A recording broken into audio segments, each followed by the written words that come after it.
एक आदमी जब अपने नए पोस्ट पर पर्सनल बॉडीगार्ड बनकर पहले ही दिन पहुंचा तो उसने सिक्योरिटी सिस्टम में एक बड़ी खामी पकड़ ली। अंडरग्राउंड पार्किंग होते हुए भी अफसरों की गाड़ियां खुले ग्राउंड पर खड़ी थीं, जिससे होम मिनिस्टर ओपन एरिया में आ गए और अटैक का रिस्क बढ़ गया। इसलिए जब उसने अपना इंट्रो दिया तो उसने तुरंत इस पर सुझाव रखा। अंडरग्राउंड एंट्री के इस्तेमाल पर डिस्कशन हुआ, लेकिन जूलिया चाहती थी कि लोग उन्हें देखें और उनकी मौजूदगी महसूस करें। पॉलिटिशियन को अपनी प्रेजेंस दिखानी ही पड़ती है, पर जूलिया के बॉडीगार्ड डेविड के लिए ये कोई अच्छी खबर नहीं थी। उसका काम था जूलिया की सेफ्टी सुनिश्चित करना। जब जूलिया अपने ऑफिस में होती तो वो लगातार बाहर खड़ा रहकर आने जाने वाले हर शख्स पर नजर रखता और किसी भी अनयूजुअल मूवमेंट को तुरंत पकड़ने की कोशिश करता। लेकिन रात में जब वो जूलिया को घर छोड़ने जाता तो रास्ते को लेकर दोनों के बीच अक्सर मतभेद हो जाते। मौजूदा लंदन की सिक्योरिटी सिचुएशन देखते हुए डेविड ड्राइवर को हमेशा रूट बदलने की सलाह देता। जूलिया को यह व्यवहार असामाजिक और अनकंफर्टेबल लगता। मन ही मन वो डेविड के इस रवैये से खींच भी रही थी, लेकिन वो बहस नहीं करना चाहती थी। जो बात उसे और परेशान कर रही थी वो ये कि जब वो घर पहुंची डेविड ने उसे दरवाजे पर रुकने को कहा और खुद पहले अंदर जाकर चेक करने लगा। उसकी ये सतर्कता जूलिया को बेवजह की कंट्रोलिंग लगी। बावजूद इसके कि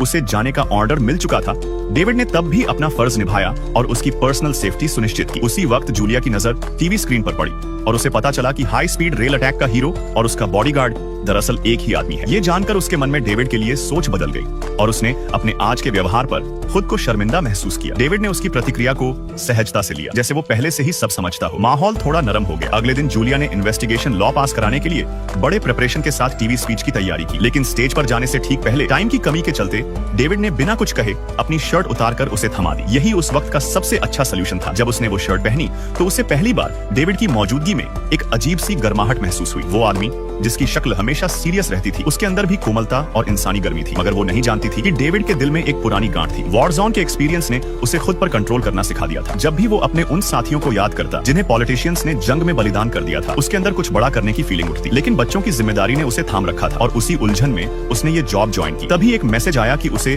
तुरंत ऊपर बुलाया जा रहा है। वो तेजी से भाग पड़ा, रास्ते में गैर जरूरी लोगों को हटाते हुए लिफ्ट में चढ़ते हुए गन चेक की और गहरी सांस लेकर खुद को तैयार किया। शुक्र था कि ये सब एक फॉल्स अलार्म निकला। दरअसल वो पुरानी असिस्टेंट जिसे जूलिया ने बिना बताए हटा दिया था, ऑफिस में हंगामा कर रही थी। डेविड ने उसे शांति से बाहर एस्कॉर्ट कर दिया। पूरी घटना में एक बात साफ थी, डेविड हमेशा उसकी परछाई की तरह उसके साथ रहता। जब वो बाहर पहुंची उसने देखा कि जो गाड़ी उसे लेने आई थी वो बेहद महंगी और लग्जरी थी। साफ था कि वो किसी पावरफुल और अमीर बैकग्राउंड से थी, मगर डेविड के लिए ये मायने नहीं रखता था। एक बॉडीगार्ड की डेली लाइफ में सिर्फ सिक्योरिटी ही नहीं, कई बार लोगों को उनके रिस्क से भी बाहर निकालना पड़ता है। उस दिन जब उसने उसे उसके पावरफुल एक्स हस्बैंड से छुड़ाया, उसने पहली बार डेविड को सम्मान और राहत भरी नजरों से देखा। अब उसे डेविड की रोज की सिक्योरिटी चेक्स बोझ नहीं लगते थे। वो बस चुपचाप दरवाजे पर खड़ी रहती। कमरे में लौटकर उसने डेविड को उसकी धोई हुई शर्ट वापस दे दी और फिर हल्की मुस्कान के साथ उसे ड्रिंक के लिए इनवाइट कर लिया। अब माहौल हल्का हो चुका था और उनकी बातें धीरे धीरे बढ़ने लगी।